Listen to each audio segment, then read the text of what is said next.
me understand, you heard Gordon very well define the topic of the evening, but I want to understand a little bit about who we all are.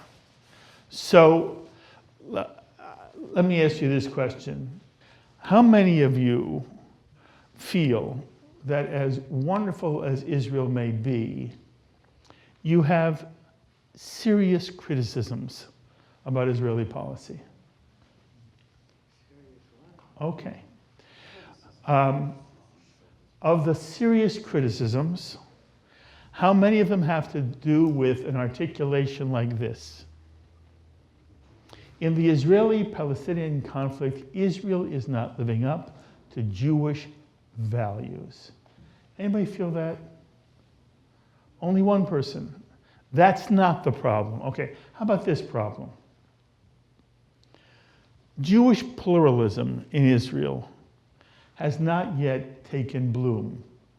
And so Orthodox and Reform and Conservative Judaism, Reconstructionist Judaism as well, is not given the status or the stature or the privilege or the opportunity which now is part of the Orthodox establishment, expressed most powerfully by the controversy at the Western Wall and whether there should be another section at the Western Wall at Robinson's Arch.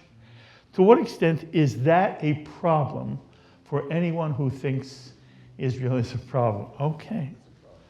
Okay. Is there any other problem that I'm missing here? I asked the Israeli-Palestinian conflict. Okay, let me ask you this one. There's no two-state solution. How many feel that while obviously it's complicated, and obviously the Palestinians have a hand in it, Israel is the stronger of the parties, and it is Israel's responsibility to drive the peace process, and at the same time it's had what's been called now a right-wing government, and it is the right-wing government, the Netanyahu government, which is a major reason why there has not been a movement towards or an implementation of a two-state solution. And it's okay if you say, if you don't raise your hand, that means you're a no. But there are some people who say yes. Okay.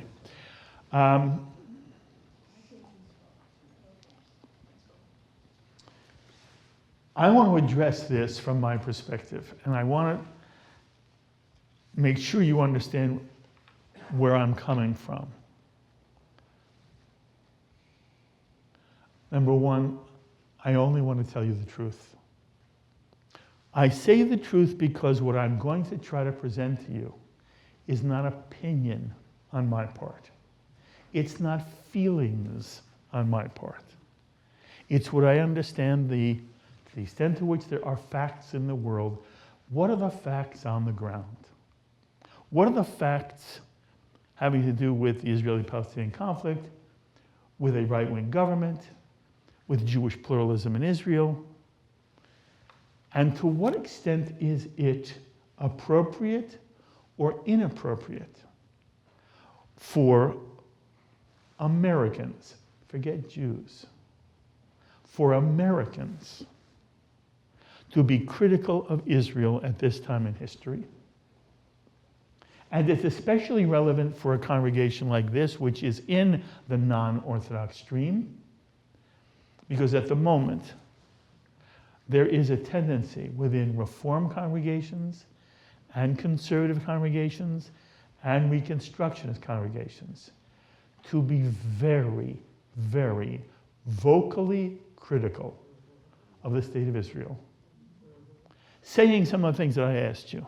It's not living up to Jewish values. It isn't implementing Jewish pluralism. It's too right-wing government. And I only want to speak to what I understand the reality to be. And I'm not interested in speaking to the, preaching to the choir, although many of you may be in my choir. What I want to do is simply express to you things for you to think about. I want to define myself for you in terms of the title of this evening. What does it mean in the 21st century to be an American Zionist Jew? A critical question because, as we've just said, so much in the Jewish community is really tearing down Israel, critical of Israel. So what does it mean to be now a Zionist? And nobody ever is supposed to check their brain at a Jewish synagogue, at a synagogue door. No Jew is ever asked to give up a certain kind of moral clarity and a passion for justice and the idealism, the loving idealism of the Jewish people. The Talmud tells us, never side with the overlord. Always side with the underdog. If there's one constant in Jewish ethical life, it is the ultimate identification Jews have with any underdog. And what's interesting is there is a gross misrepresentation now of who the underdog is in the Middle East. There is a mistaken notion that a strong army, which Israel has, makes Israel the overlord and no longer the underdog. And that the Palestinian community, which does not have a power of its own, is the underdog. That is a serious misrepresentation of reality. And it's necessary for Gordon and for Mark and for JBS and for you to correct the misconception. What the Israeli army does, what the Israeli strength does, is it keeps it from annihilation. Alan Dershowitz once said, everybody knows, if the Palestinian ever put down his gun, there'd be peace tomorrow. If the Jew ever put down his gun, there'd be no Israel tomorrow. Having an army doesn't make you a Goliath. It only keeps you safe. But if you look at the Middle East, Israel is maybe 6 to 8 million people. There are hundreds of millions of people surrounding the state of Israel with one intent: destroying Israel. In the United Nations, and this is cliche by now, there are more condemnations in the Human Rights Council against Israel than all the other nations combined. Nations which subjugate women, which have slave trades. They're not criticized. Israel is. That's the underdog. I have no idea how many of you, where your political stand is, and I don't want to do politics tonight. There may be Republicans here, Democrats here, it doesn't matter. Just describing the truth. The truth is that the last president we had, as he walked out the door, put a knife in Israel's back, refusing to veto a Security Council resolution condemning Israel, unheard of in recent times. Israel is the underdog in the United Nations. Israel is the underdog in the world community. And everyone must have the strength and the integrity to say so. Now, American Jewish Zionist. I want to define for you me, so you'll know who in the heck, where it's coming from. I first want to do Jew. What does it mean to me to be a Jew? And I say this hoping that what I say about me is something you would say about you. Listen carefully to how I define myself. I am a liberal Jew. What I am not is a Jewish liberal. I am not a Jewish liberal. I'm a liberal Jew. The noun for me is Jew. Liberal describes what I believe every Jew is. Liberal here does not mean Democrat or Republican. It's a mindset. I am convinced that if you study Talmudic literature, the sage rabbis, the Midrash, as well as the prophets, it is crystal clear that a liberal orientation to life is demanded by the Jewish tradition. If anyone says, what is a liberal? A liberal person is somebody who cares about other people's pain and wants to do whatever they can to ameliorate that pain and to make a person feel better and have a happier, lovelier life. This does not come from the New York Times. This does not come from any contemporary liberal treatise. This comes from Torah and from Midrash and from rabbinic literature. Everything you and I know screams to us, care about the underdog.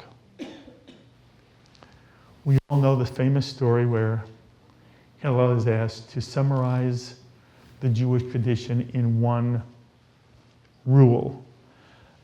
The folk story became he should do it while standing on one foot, which is ludicrous. The word for regel and ragal are confusing. The same root for foot also has the meaning of rule. The person who was asked did not say to Hillel, teach me the Torah while standing on one foot. It's good for kids in a Talmud Torah. For adults, it should be said. What was asked is, Hillel, can you distill the entire essence of Jewish values in one principle, in one rule? And in the Midrash, nobody could do it, but Hillel says, yeah, I'll do it for you. And he says, the most remarkable line of our Jewish tradition. I'm sure many of you know it.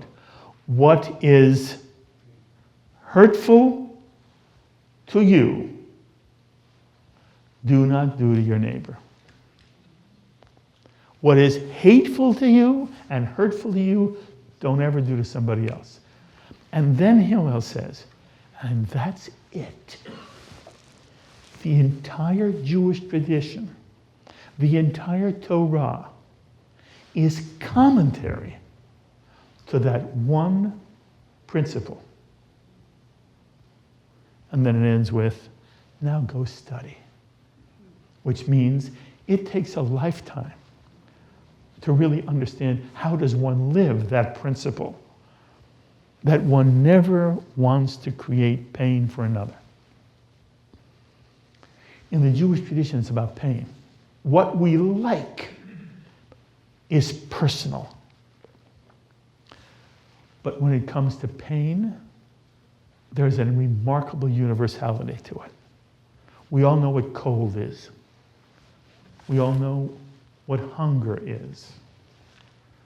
We all know what illness is. We all know what loss is, especially the loss of a beloved, and most especially of all, the loss of a child. And we all understand the Jewish insight that the worst evil in the world is the evil of loneliness. And the Torah begins describing how beautiful the world is, how good it is.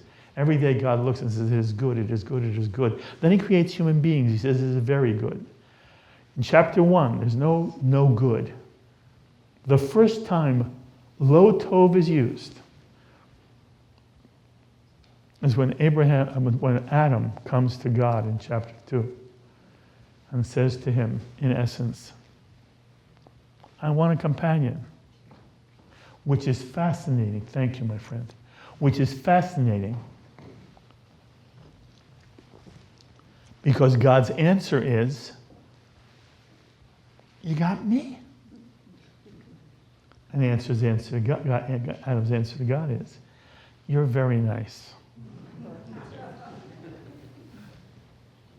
But you're not enough.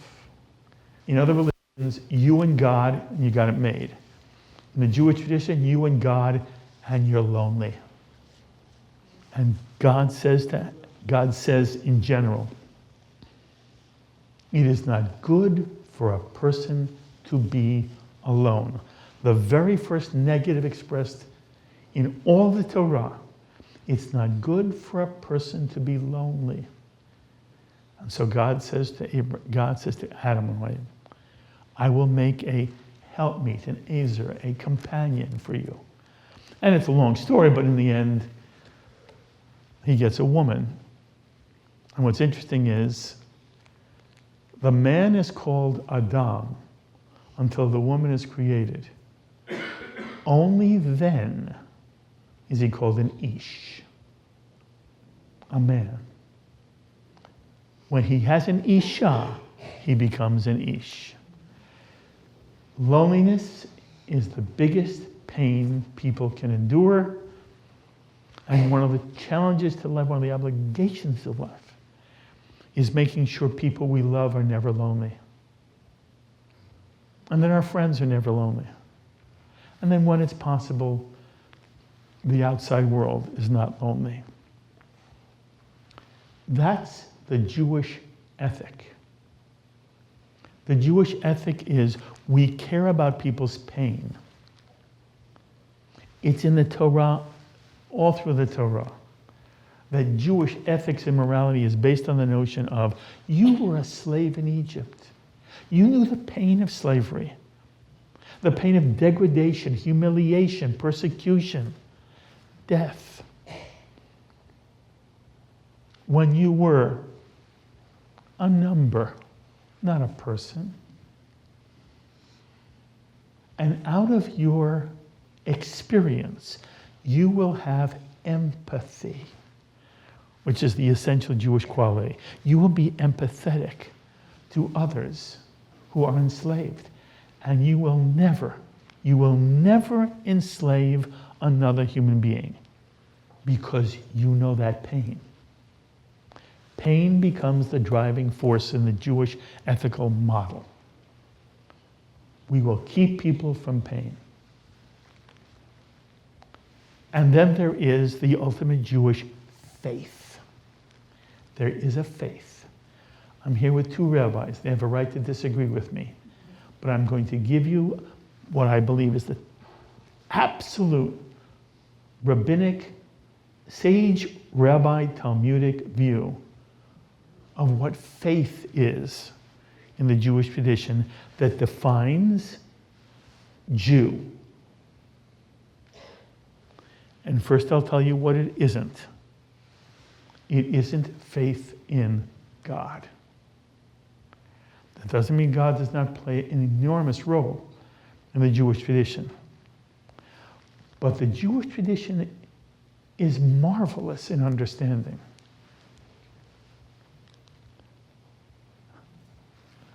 That faith comes over a long period of time. And that doubt is permitted in the Jewish tradition. Which is why in the Jewish tradition, you never get a diploma. It's not the same as other religions. You don't have a day one day, and you get a piece of paper that you can put on your wall. You now believe in God for the rest of your life.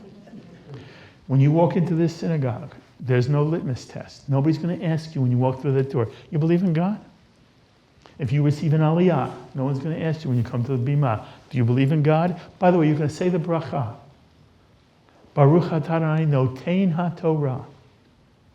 Say the blessing. We don't care whether you believe in God or not. That's for you to work out. I hope your rabbis have told you 1,000,000 times. To be a Jew is not to be a member of a religion. We are not a religion. We don't have a religion. We're not a belief system. We are not a religion. We are a family. We're a family. In the Torah, the family is called the children of Israel. In the Talmud, the family is called Am Yisrael. Am Yisrael Chai. Not the religion of Israel lives. The family, the people. We care about each other. We are one family. And Ruth lives in the family. And then the rabbis say, maybe, somewhere down the road, she'll also begin to understand what it means to say that there's a God in this universe that in some way, not as an invisible Superman, not as someone who knows what you are thinking. Oh, why? Be careful what you think. How's the song go? He knows what you are thinking. He knows when you're wrong.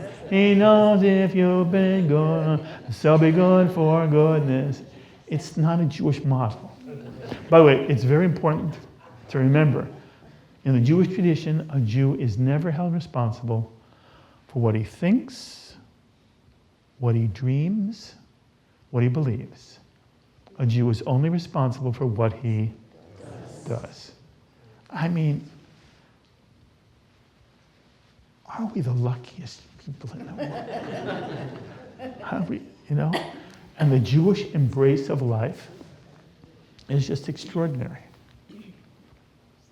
And then, so the ultimate principle of faith is not about God. And the Jewish tradition believes there's a God.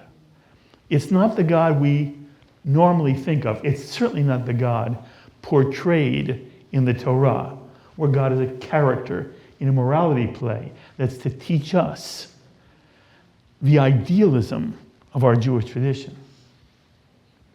But the Jewish tradition says there is a God in this universe, and to use Maimonides' vision, it is like every now and then there's a flash of lightning. It happens very rarely, and it's only for a moment. But in that flash of lightning, one sees everything clearly, and one has a sense of a presence, what the Jewish tradition calls the Shechina, walking at the right hand of every one of us. And every now and then we sense the Shechina. And when we sense the Shechina, we know that everything we do that's good in life, everything we do that is moral and just and kind and lovely is somehow in consonance with, in harmony with the essence of the universe. That it is shalom in the ultimate sense of the shalom being complete and whole. And human beings are just human beings. Most of us live our lives in between the lightning. And we do our best. And the tradition tries to help us be as open to the lightning as we possibly can be. So yes, there's God. It's not, again, it's not an invisible Superman who's watching in with a stick. But that's not the Jewish faith that we're asked to. It's not the Jewish faith we're asked to embrace. There is a Jewish faith, a fundamental, transcending Jewish faith. And it comes at the end of the first chapter of the book of Genesis. We read, God creates. God says, I will create man in God's own image. And then it says, in the image of God, God created he them. What's the them? What's the them that God creates at the end of the first chapter of the book of Genesis? And you have to know this. You have to know it. Does anybody else know it? He created them. The them is male and female. In chapter 1, there's no man first. There's no male first. Men and women are created at the same moment, and they're created in chapter 1 with the exact same divine quality of being created in the image of God. That is the Jewish faith. The Jewish faith is in the sanctity, dignity, integrity of every human being on earth, regardless of gender, regardless of race, regardless of color, regardless of national origin, regardless of language, regardless of station in life, regardless in education in life, and regardless of talent and sexual orientation. Every human being has an intrinsic value. If you want to know why a Jew is intrinsically a liberal thinking person, it's because the Jewish tradition demands us to care for every person with a mindset. The Midrash says that when God creates the first person, God goes to the four corners of the universe to pick different colors of clay to fashion the first Adam. White, black, yellow, and red. So that the first human being represents every culture, every race, every type of human being, so that no one can say, my ancestors were better than yours. It is a fundamental Jewish notion. One cannot be a bigoted Jew. When I say you can be anything you want. But if you care about being a Jew, one cannot be a bigot, a racist. Parenthetically, you can think in your heart anything you want, because it's how you behave. You may never act bigoted, and you may never support social policy that is bigoted. The Jew is intrinsically a liberal person. But the liberal isn't from the New York Times. And it's not from the Democratic Party. It's from Torah and Midrash and Rabbinics and Tanakh. It wells out of who we are as Jews. And that's where I start. I grew up, my parents were typical.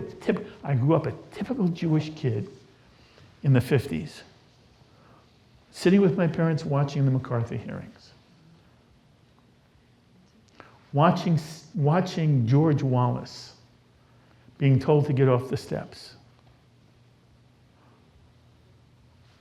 watching the idealism of the Kennedy administration.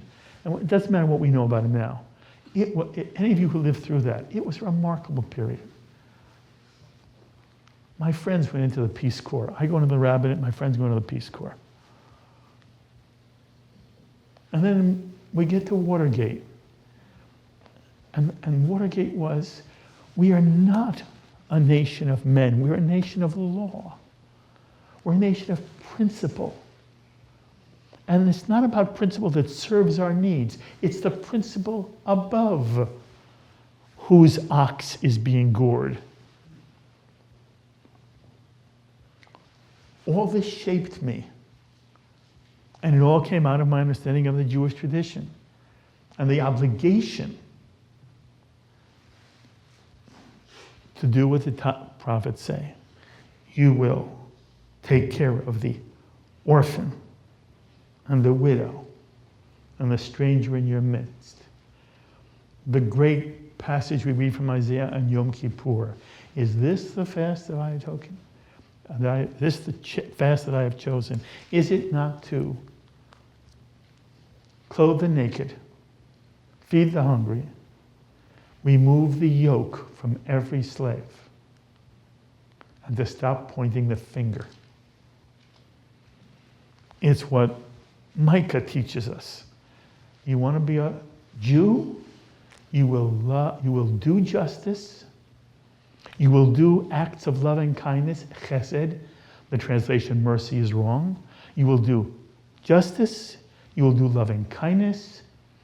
And you will have a bearing of being not arrogant in the face of others or of the universe or of God, but you will have a sense of humility. If somebody says to me, what kind of Jew am I?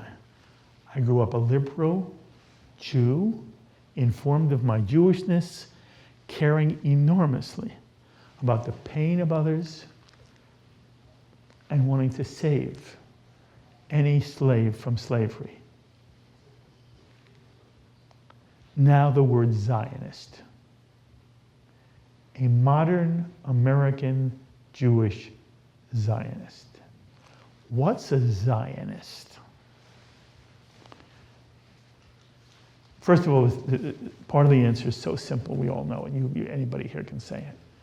In some way, one identifies with, feels close to, wants to support, and wants to defend the state of Israel, wants to see it grow and flourish. A Zionist simply cares about Israel. And by the way, there are many degrees and many styles. There are people who every year they go to Israel. There are people who've gone to Israel once, twice. There are people who care about Israel, they haven't gone yet. But they want Israel, they understand that Israel is now,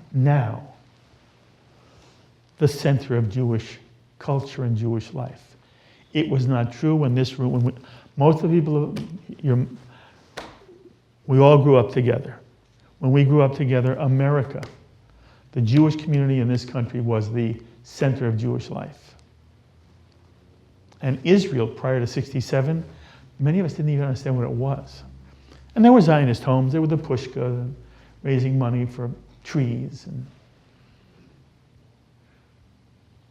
But many, many American Jews did not appreciate what Israel was till 67.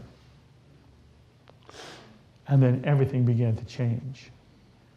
And it took another 30 years or so.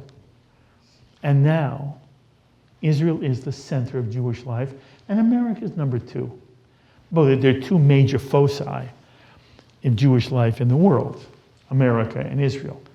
But now Israel is number one. And that doesn't denigrate us, but it should inform our appreciation of Israel. Israel is where Jewish culture comes, Jewish education, Jewish identity, Jewish strength, most of all, Jewish identity. We are different Jews today than we were in 1966 because of the state of Israel. And when I was growing up, the classic picture of the Jew was an old man with a beard, stooped, carrying a Talmud under his arm. And after 67, the image of the Jew was the Israeli soldier crossing the Suez Canal with a captured Uzi, a rifle from the Egyptian army, on the cover of Life magazine, and was the cover of a book called Israel Today, I think it was called, where a gorgeous Sabra, Israeli woman soldier, with the most delicious smile, and it wasn't cheesecake, but you fell in love with this one. And across her chest is the bullets, and over her back is an Uzi, and she wasn't frightening. She wasn't angry. She wasn't out to hurt anybody. But she was tall and strong and brave, and it was a different world. And it woke up Soviet Jewry. The next thing you know, we're in Washington, standing in front of the Capitol and listening to Elie Wiesel and Natan Sharansky, so Jackson can watch and Reagan can watch. All of Jewish life changed. And then it continued to change. It didn't happen overnight. A Zionist is someone who embraces Israel. And then the real question that faces everyone in this room and every American Zionist today is, to what extent is Israel honestly an expression of the best of the Jewish world? The way the question is often phrased is Israel living up to Jewish values? Of which the issue of pluralism is one. Most people have ever talked about the Israeli-Palestinian conflict and how Israel is treating Palestinians, both on the West Bank and in Israel proper. You shall treat the stranger as the homeborn. Does Israel do that? Does Israel treat the stranger as the homeborn? In the Jewish tradition, there's a notion, it's in the Torah, of a Gertoshav. A Gertoshav, the word ger has come to mean a convert, but in the Torah text, it doesn't mean convert. It means the other, the outsider, the stranger. And Toshav means who dwells with the Jewish community, with the children of Abraham, Isaac, and Jacob. And the Torah says, you shall treat the ger toshav, the other, the stranger who's living with you, as you treat the homeborn Israelite. That's an ethic. It's a mitzvah. Does Israel live that value? And here's my answer. And my answer really brings us to where I want to be. And I'm happy then to take any questions you may have. Number one, I want to put Israel into context. And part of the problem we face here is that the context of the Israeli-Palestinian context is never described. Now, before I answer whether Israel is living Jewish values vis-a-vis the Palestinian, I want to remind you just of reality. This has nothing to do with what I believe or think. This is simply the truth.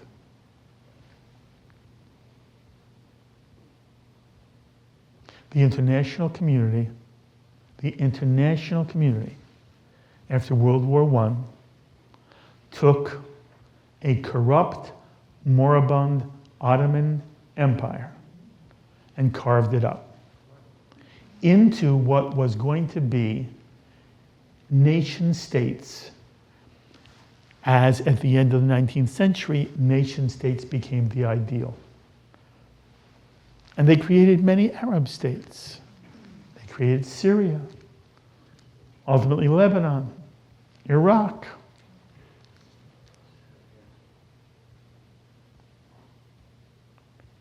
And then they decided that there was this one family, which no matter where they went, people didn't seem to want them. And they had an intrinsic historic tie to a land they were kicked out of in the year 70. And then after the Bar Kokhba revolution in 135. But they were always living there. Jews were always living in this land. And this is so important, it was basically empty. It was empty in large measure because it was desert. It was swamp, it was desert. Were there people living there? Yes, there were Jews living there. And there were Arabs, by the way, there were no Palestinians. The word Palestinian did not exist. In fact, the Jews of Eretz Israel were called Palestinians. At the World Fair in Flushing, the Palestinian pavilion was called, the Palestinian pavilion was Jewish. Well, Palestinian Arabs, there were Arabs, and there were Jews. And most of the Arabs came from Syria. And the world community said, well, you know what? There's this sliver of land compared to the Arab world. Let's give the Jews one little place. And it came out of the history of the early Zionist movement and Theodor Herzl and Chaim Weizsäcker. But ultimately they said, little place. And for 1 minute, this is very important, for 1 minute, everyone rejoiced, including the Arabs. Because the Arabs were getting all these lands. And the Jews could have this little nothing. Somewhere towards the 20s, and the ascendancy of the Grand Mufti of Jerusalem, who was an Islamic jihadist. He was dedicated to the fact that no infidel, it's not Jew, no non-Muslim, has a right to sovereignty in any land that has once been conquered by Islam. All the more so if it's a Jew. And so there began a concerted, violent move to prevent the Jews from establishing what had been mandated by the League of Nations, a new Jewish state, a Jewish homeland that would morph into a Jewish state in the land of Eretz Israel. Had the Grand Mufti said, fine, we'll take all of this, you have that, they would have all of this, we would have this, and everybody would live happily. But he said no. In the 1920s, leading into the end of the 1920s with the pogroms in Hebron, where Jews were men, women, and children. I don't know if you've ever been to Hebron. Have you been to the Keveret, the cemetery, where all of the people who died in the massacre are buried? And it got worse and worse and worse. And the British had the mandate to administer the territory until the Jews were ready to take it over. And the British came up with an idea. It was in 1936-37. It was called the Peel Commission. And the Peel Commission said the following: there'll never be peace in Palestine unless we divide the land. We must partition the land and create 2 states in the land of Palestine. Now, in the 1920s already, Winston Churchill, foreign minister then of Great Britain, had lopped off all of Transjordan. If you look at the original Palestinian mandate for Palestine, it was on both sides of the Jordan River. But at one point, for oil and concerns about trying to appease the Arabs, Winston Churchill gave away all the land to the east of the Jordan River. Jordan, which was then called Transjordan, then became Jordan, after Israel became a state, as it became a state, is no longer part of the Palestinian mandate. Now the Jews are told, the piece that is left, which is really Eretz Israel, you got to take just a sliver of it, and it was a sliver. If you look at the partition plan of the Peel Commission, it makes the United Nations partition plan look generous. The Yeshuv under David Ben-Gurion was outraged. They convened a month later the 20th Zionist Congress. And at the 20th Zionist Congress, the vote was to reject the Peel Commission. Except two people argued, it's better than nothing. It gets us in the door. We'll worry about more later. Those two were David Ben-Gurion and Chaim Weizmann. Chaim Weizmann and David Ben-Gurion turned the 20th Congress, World Jewish Congress, to accept and work with the Peel Commission. So the Jewish community said, we will share the land. And the Arab world said, over my dead body. That's 37. In 47, the United Nations says, we will partition Palestine into a Jewish state and an Arab state. And the Jews said, we will share the land. Oh, it's ours. It's biblically ours. It was promised to us by the League of Nations. But okay, we will share the land. We understand there's other people who claim it's theirs too. Okay. So the Jew says, we will share. And the Palestinian says, over my dead body. David Ben-Gurion declares the state in 1948, May 14th, 1948. A war ensues. The war actually goes until 1949. At any time, Ben-Gurion reads a magnificent declaration of independence, inviting every Arab to remain and be a full citizen with citizenship rights, voting rights. Be part of us, and you can have your own country too. We will share the land. And in 49, Palestinians said, over my dead body. And they went to war. And ultimately, one thing American Jews often don't understand. We've had battles. We've had a battle in 48, 49. We had a battle in 56. We had a battle in 67. We had a battle in 73. We had intifadas in the early 2000s. We've had Gaza. They're battles in one continuing war. Every lovely person, every honest person, every moral person must understand the tragedy is Israel has not known one day without war since before the establishment of the State of Israel. And all we have are ceasefires and armistice lines. The border of Israel was created in 1949, not because some international body determined this is where the border should be. It was an accident of where the armies ended up on a day in 1949.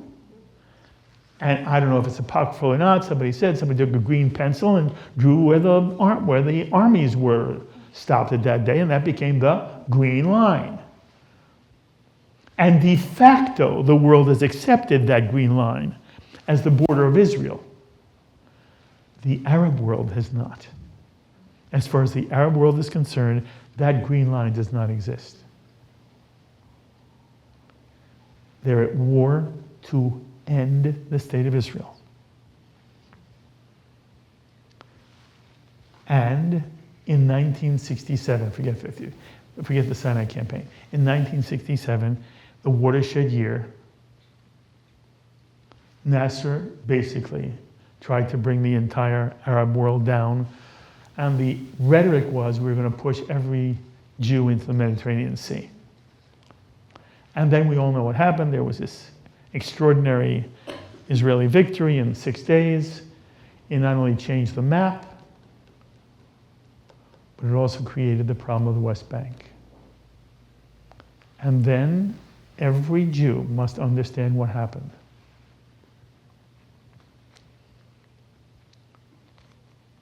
Israel said to the Arab League, why don't we trade land for peace? It wasn't your land to begin with. You stole that land in 1948, 49. but you've been living there. We'll let you create something real there, not a lie, and you'll stop the war. And we'll live together, side by side. Levi Eshkol was prime minister. He made the offer to the Arab League, land for peace. So the Arab League goes the last week of August. The war's in June. This is only August. That's how fast this happened. The last week of August. They go to Khartoum, capital of Sudan. They spend a week. And on September 1st, 1967, the Arab League stood up and said the three no's. What are they?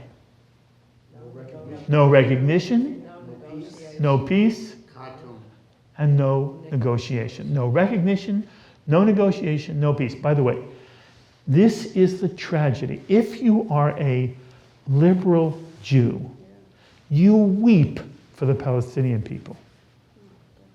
They are slaves to a heinous, hateful regime which would rather enslave their people than let a Jew have sovereignty in Eretz Yisrael. No recognition, no negotiation, no peace. That has been the Arab perspective from September 1st, 1967 till today. And any time any discussion is done of the Israeli-Palestinian conflict, it must be, you must have that in your mind. You must understand this is not a typical, it is not a border dispute. If it was a border dispute, it would have been ended years ago. And not about borders or land. It has to do with one group saying, we will share the land, and the other group saying, tragically, from a human perspective, over my dead body. That was 67. And then there was Camp David in 2000 with Barack, Clinton, and Arafat after Oslo. And it failed because they said no. Then there was 2005, the unilateral withdrawal from Gaza, which was supposed to be able to, for the Palestinians to have their own state and create a Monte Carlo on the Mediterranean. And instead, they took the cement and they built tunnels to be able to sneak into Israel and slit the throats of Jews. And then there was 2010, when Ehud Olmert offered even more than Barack. And Abbas wouldn't answer. And then there was 2014, the Kerry-Obama initiative. And Obama wouldn't, and Abbas wouldn't answer. This is the context of the Israeli-Palestinian conflict. And I want to say this as clearly as I can. Few things in life are black and white. Sadly, tragically, this is black and white because there's nothing Israel could do, nothing that Israel could give up, nothing that Israel could offer that would make the Palestinian leadership, I'm not talking about Palestinian people, the Palestinian leadership agree to some kind of sharing of the land, any sharing of the land. Instead, what you have is a Palestinian movement which is so heinous. Any American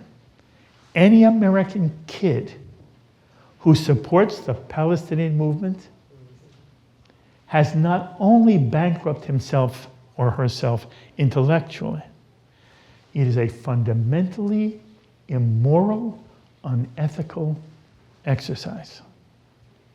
The Palestinian people, the Palestinian regime, throws gays off of roofs, still does honor killings, does not have democracy, does not have freedom, has no free speech, no free press, no freedom of assembly. When it sometimes talks about creating something on the West Bank for itself, it will be Judenrein. How does a liberal Jew spend one moment supporting a Palestinian movement that argues that there should be a piece of globe where a Jew can't live? How is that possible? Palestinian television, PA television, shows 3-year-olds how to stab an Israeli in the neck. Textbooks describe Jews as being descendants of monkeys and pigs.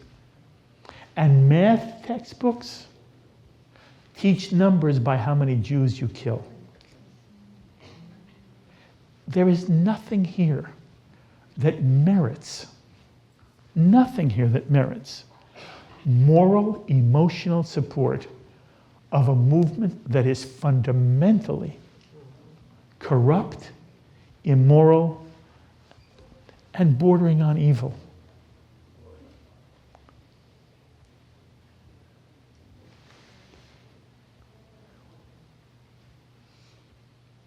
And they also believe that the way you get Jews out is to scare them out. And you scare them by sending in guys with axes who will hack rabbis to death while they're praying in a synagogue.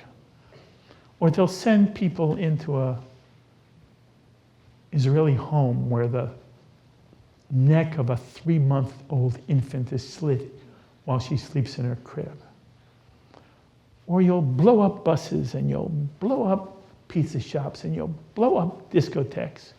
And you'll drive cars and trucks into bus stops. And you'll blow up social halls where Jews are celebrating Passover. And you'll blow up schools in Ma'alot in the hope that the Jew will get tired and just go away. The Jew isn't going away. And then the question becomes, what's the Jewish response? What's the Jewish response to everything that is the Palestinian leadership? And it is spectacular. The values of the State of Israel in the face of living in war for more than 70 years makes Israel the greatest single moral society in the history of the world. The charge is Israel is an apartheid state. All of us know what South Africa was when it was apartheid. Now here's Israel. Arab Israelis have the right to vote. That's not apartheid. Arab Israelis have their own 4-party coalition in the Israeli parliament. That's not apartheid. They have 18 seats. They just elected their first woman. In Lebanon, if you're a Palestinian, you can't be a lawyer, you can't be a doctor. In Israel, Palestinians are doctors. If you go to any hospital in Israel, you won't know whether it's a doctor. If you know the name, it'll know. Palestinian doctors and Jewish doctors are working side by side. I unfortunately had to spend some time in Shaarei Tzedek Hospital in Jerusalem. The best nurses I had were Palestinian. And the people I sat with Ruth, my wife is over here, after I was well, but I was waiting for a procedure, we would wait in the waiting room. We sat among a room of Palestinians who were there because their mother was having heart surgery at this Israeli hospital. We became very friendly. They drove us home in a cab when I was able to leave.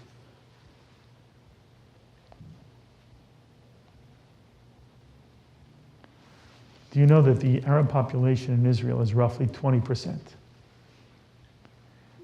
If you look at the educational system in Israel, in college, Israeli colleges, 16% of Israelis are Arabs. 16%.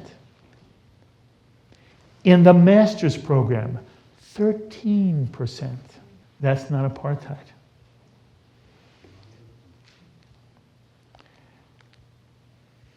Do you know the name Salim Joubran?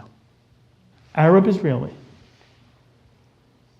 He became a member of the Israeli Supreme Court. Israel has an Arab on the Supreme Court who, by the way, presided over the trial of President Katsav when he was sentenced to prison for sex violations. He was the head of the most recent Elections Commission, and he was ultimately appointed Deputy Chief Justice. He's the second Arab to be a Justice of the Israeli Supreme Court. That's not apartheid. He has a daughter, by the way.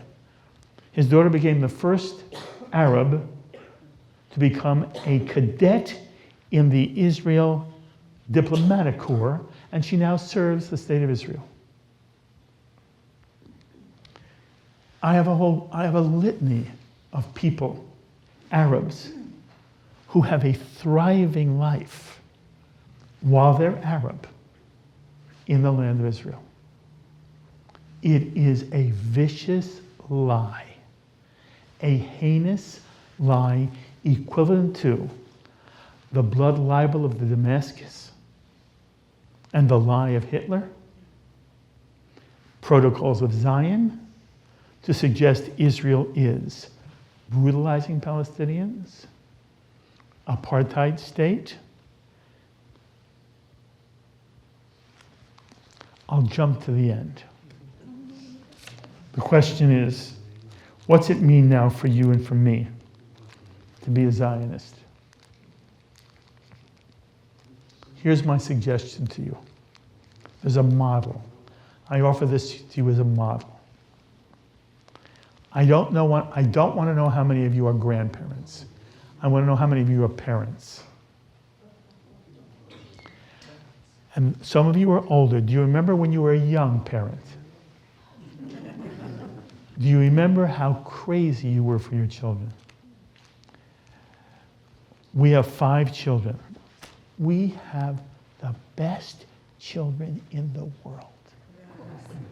Right, good for you. She does.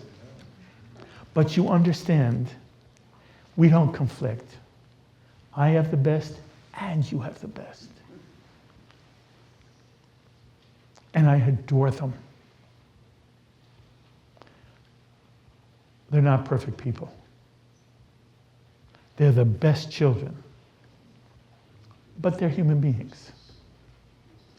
And every now and then they do something to disappoint. It's easy for adult children to disappoint parents. Never makes me not love them. Never makes me stop crazy about them. Because I understand they're only human. In the Jewish tradition, there's no such thing as a tzaddik gamur, a totally righteous person or child. And I'm going to tell you something.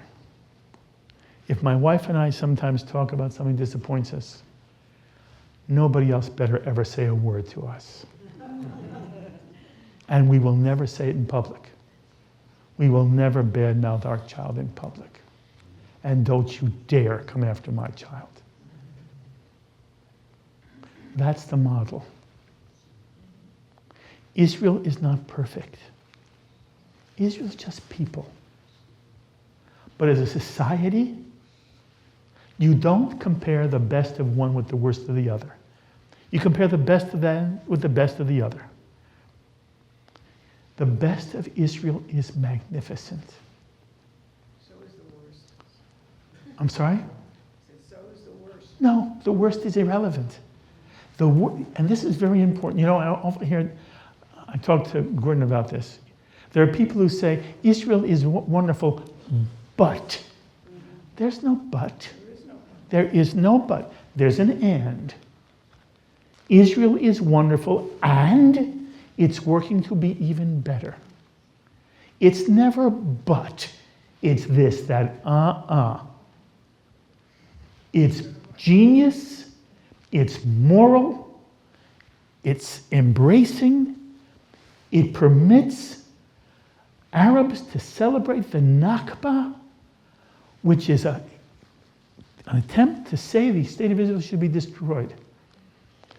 And what you should know is, very important, there is one overarching Jewish value. And then you ask yourself, is Israel living this value? And the rabbis know this value. There is one value that supersedes all other Jewish values. Pikuach nefesh. Do you know the phrase pikuach nefesh? Pikuach nefesh is colloquially translated as saving life. It's a Talmudic principle that says, if there's a possibility that you can save a life, you suspend every other law of the Jewish tradition, including the most sanctified law, the law of Shabbat. The law of Shabbat is suspended to save a life. The ultimate Jewish value is protecting life. Everything comes next. And in that context, there's the concept of the rodef. The rodef means the pursuer. Sometimes there comes a pursuer who wants to do you harm or wants to kill you. The Torah does not give you an option. Jewish law, halakha, is inviolate. You have a responsibility, says our tradition, to do everything you can to stop the rodef from injuring you, your wife, your husband, your child, your brother, your friend, your community. Use the least force necessary, but if it means taking his life, you take his life and you don't apologize. The two overarching principles are corollaries. Pikuach nefesh, and to stop the rodef. The tragedy of the current situation in Israel is that while the Jew is wants to embrace the Gertoshav, if the Gertoshav's intent, if everything the Gertoshav wants to do is to destroy you, to take your life, your wife's life, your child's life, your friend's life, your brother's life, your uncle's life, your sister's life, and your community's life, then you have no choice. That's the morality of the state of Israel. And the state of Israel would tomorrow embrace every Gertoshav who wanted to live in peace. And in the meantime, the state of Israel has an obligation, and we should support it, to do everything it can to protect itself, its people, always looking for peace, but never being so bleary-eyed. As Golda Meir said, just because we want it doesn't mean it's true. It's in that context that I commend to you what we do here, following these two rabbis, is that you must know so much of what you heard tonight, that if you ever hear somebody suggest Israel is not this or that, you correct the error and you put it in context. And you love Israel as you love your child. They're not perfect. They are magnificent.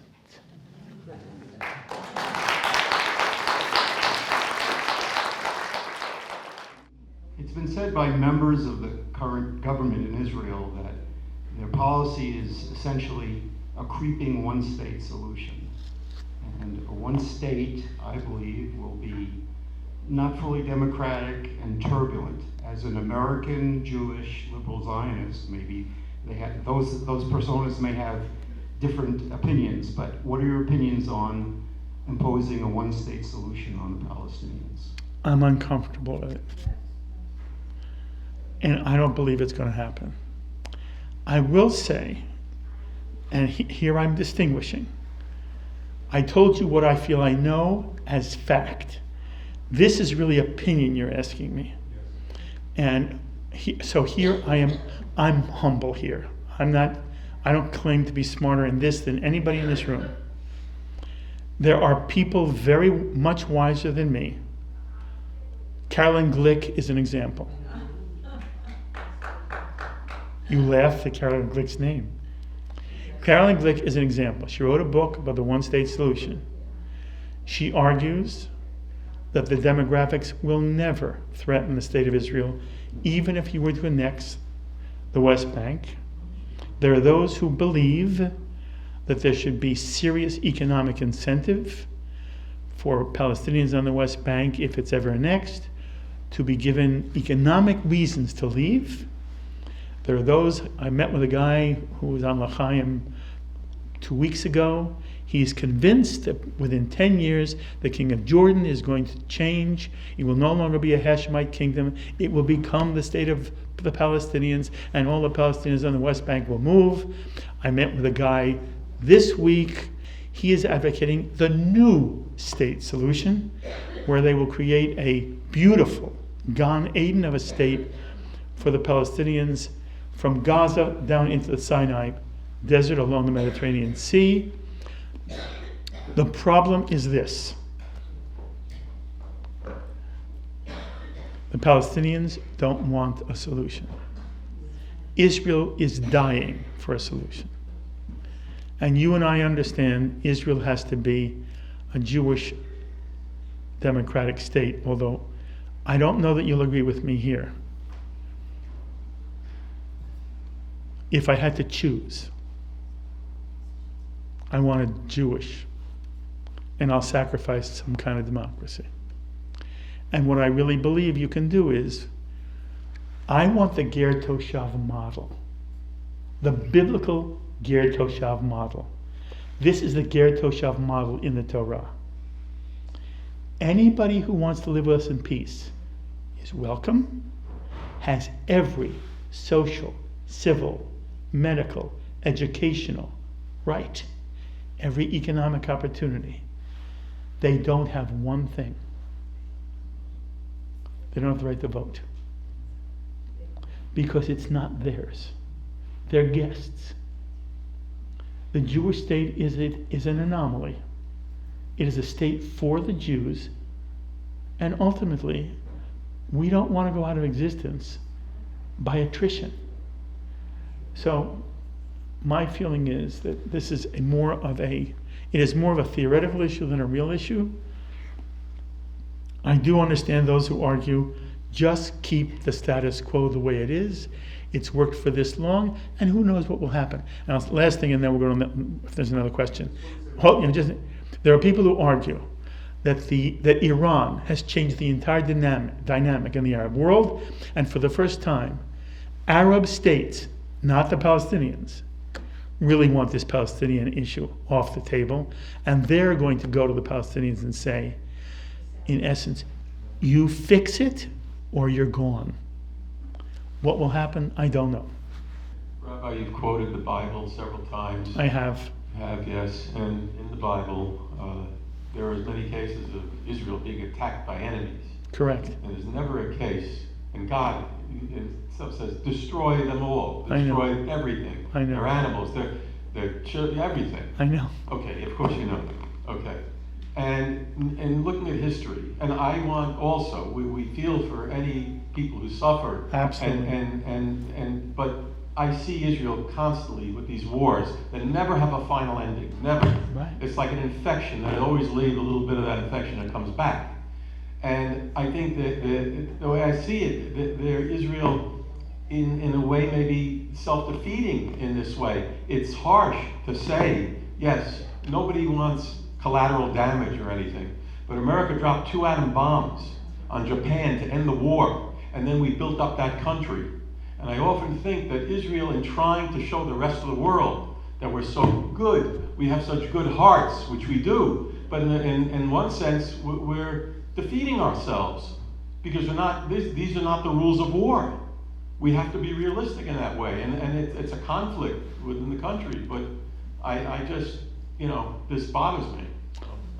Okay. You say it very well. All I can answer is just not the Jewish way. Maybe it'll change.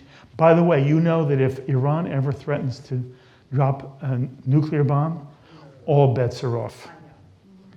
And there's a sense that the one thing we're not going to do is go down being annihilated again in another Holocaust.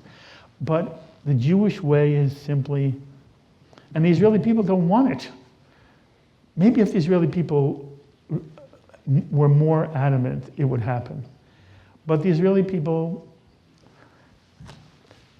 when you live in the Middle East and you live with the Palestinians, and many of them are not nice people, many of them, but many of them are, and the Israelis are just not going to annihilate. And by the way, you know as well as I do, there are many people now. I happen to think that Hiroshima was an absolutely appropriate thing to do. I'm not sure Nagasaki was, but there are many people who are now rethinking Hiroshima and wish that we had never dropped it. And even though it saved hundreds of thousands of American lives, including Jewish kids, the cost in terms of what it was. Rabbi, I have a cousin who recently became an Israeli citizen over there, who is a equal in all respects except an ardent conservative, who has no respect for me and all other American liberal Jews. I quake when I see his comments on Facebook. How can I speak to this man? How can I tell this man that my love for the country, for Israel, is, I believe, as deep as his love? I believe your question is rhetorical. You understand, you're dealing with somebody who isn't open to dialogue with you. And that is something we face throughout the Jewish world on the left and the right. By the way, I don't know how liberal you are. I would have to talk to you more. I am very, very upset with the liberal Jewish community, which at the moment has made Israel the bad guy. And you seem like a lovely guy, so the only thing I can say to you is, just don't stop talking, and don't let him hurt you. But the chances of somebody as rigid as you've described being convinced is very small. What do you do with Jews who say, I'm perfectly fine being Jewish and I don't need Israel? And quite frankly, it's so complicated and there's so many things going on over there that I really don't want to be involved with Israel. How can you get those people to understand that support of Israel is important, and that even if Israel isn't perfect, that you've got to support Israel? I wish the way you view Israel it was more typical of conservative rabbis. It is not. But I also know that you have a certain degree of personal anguish. And your anguish is you are so disappointed in the direction that a certain segment of our, especially young, but not only young, Jewish community has taken, that they don't get it. They don't get it at all. They don't get the history. They don't get the history that goes back to the Shoah. I am sad to tell you that the best thing we can do is what I've asked these people to do. Never stop talking. And I'm sorry, Gordon, there's nothing you can do to make somebody fall in love with another. They either do or they don't. But the way to make it possible is put them in contact with each other. It would be wonderful if somehow, it's not about birthright. Birthright has strengths, but it has weaknesses. The more our young people spend time in Israel, we have a small chance. And then I'll say one thing, and this is not in criticism of anybody in this room. It's no less of a criticism of me. It's just the way life is. We are the luckiest Jewish generation in the history of Jewish life. And we took it for granted. We didn't realize we were making a mistake. We did not demand of our children. We lived in a world where we wanted our children to have a nice life. Happy became the goal. And by the way, there's nothing wrong with happy, except happy was never the Jewish goal. The menschlichkeit was the Jewish goal. And you were to be happy through being a mensch. Well, we changed that. We gave our kids too much. We demanded very little. We didn't insist they studied. We didn't insist they went to Israel. And what we did was we put them into a secular, non-Jewish environment, sent them to some of the finest colleges in America, which might have very little Jewish feel to it. And they became American. And I don't know what the intermarriage rate is here in the synagogue, but in the Jewish community, in the non-Orthodox community, it's 70%. And it's 70% because we taught our kids this universal goal that everybody's a lovely person, and sex is sex, and attraction is attraction. And the bottom line is, every generation has to find itself. So I hear the pain of your question. I wish I had a good answer for you. But what I'm afraid that my answer is that what you want can't be. All you can do is be as strong an advocate and a voice and as articulate and as loving as you can be, and you will touch as many people as you can touch, and maybe the people you touch will touch other people. But the idea that we're going to have a revolution of Jewish resurgence in the general Jewish population, I believe is folly. And my answer also is, you should excuse now the commercial JBS. You know, typically it's been some kind of disaster that's reawakened Jewish involvement. You understand that? A good dose of anti-Semitism makes people come back to being Jewish. I don't want that. I don't want that price. Our kids don't know what anti-Semitism is. And in some way, they're blessed. I don't need it. If I want them to become more Jewish, I don't want them to do it because they want to deny Hitler a posthumous victory. I don't want them to do it because of the state of Israel. There are two messages here. The Jew is an idealistic, far-seeking, altruistic, loving, lovely, better than lovely person who wants to keep other people from pain, and then he wants to celebrate. He wants to dance the hora at everybody's simcha. That's what we're about. And to be a Zionist means to want to dance the hora in Israel. But you got to get there. And my fear is that we've created a model for Jewish life that, number one, doesn't get our kids there, doesn't get our adults there. And more than that, I believe we live in a context, and this is what troubles me the most, and when Gordon invited me, this is what I wanted to address the most.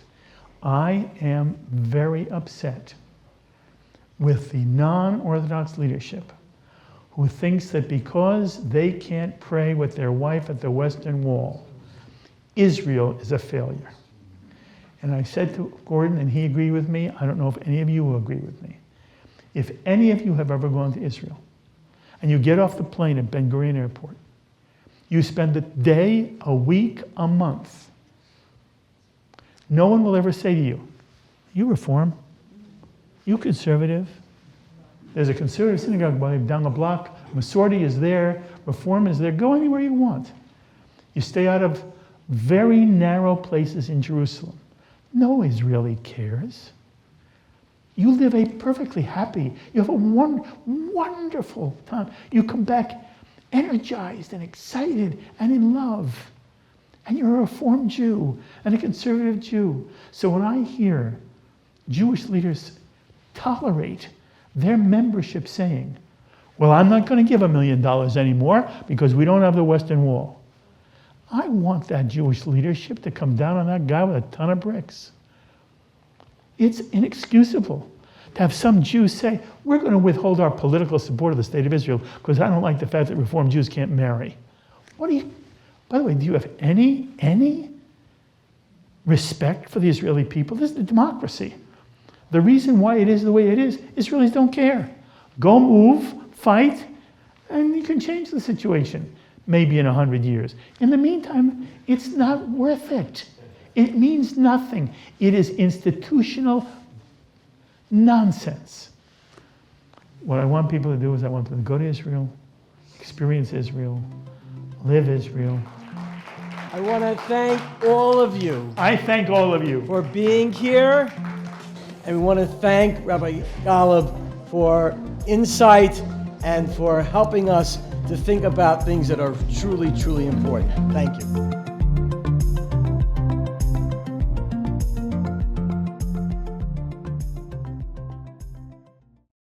We would be pleased to send a complimentary DVD of this program to anyone who wishes to support JBS with a tax-deductible gift of $36, double chai or more. Simply visit the JBS website at jbstv.org and click on the Donate button to make a donation by PayPal or your credit card. And please indicate the program for which you would like a DVD. Or you can send your tax-deductible check to JBS, P.O. Box 180, Riverdale Station, Bronx, New York, 10471. And again, please remember to indicate which program you would like to receive with our compliments. And we thank you for your kind support.